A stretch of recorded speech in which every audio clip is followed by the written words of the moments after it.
JC, din yung pinuhunan ko doon. Baka pinatago mo lang o pinahiram. Kina Elijah o Shanti. Si Elijah manghiram ng pera? Saka si Shanti. Di yun, na-pride yun. Magkano bang nawala? Mahigit 10,000. Nung tayo na naman nandito, never naman ako nawalan eh. Dumating lang yung pinsan mo.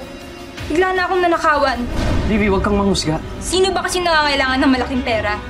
Di ba nangutang pa sa yung pinsan mo, JC? Eh di ba sa pag-abroad na yun? Narinig ko ang Kuya Rex mo nung isang gabi. May kausap siya sa phone.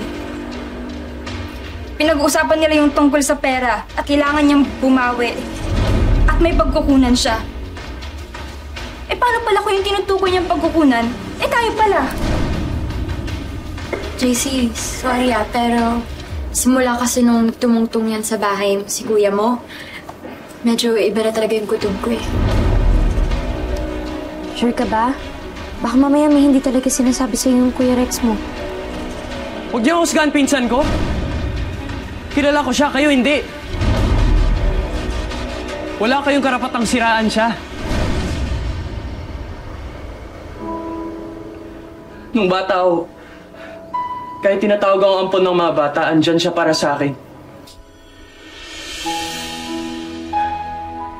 Tutusin nga, mas karapat dapat niya andito eh. Kasi kadugo niya si Mama.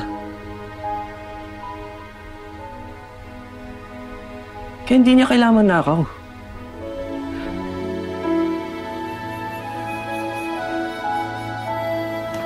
Guys, may problema. Ano? Nawawala yung wallet ko tsaka relo ko. Ha?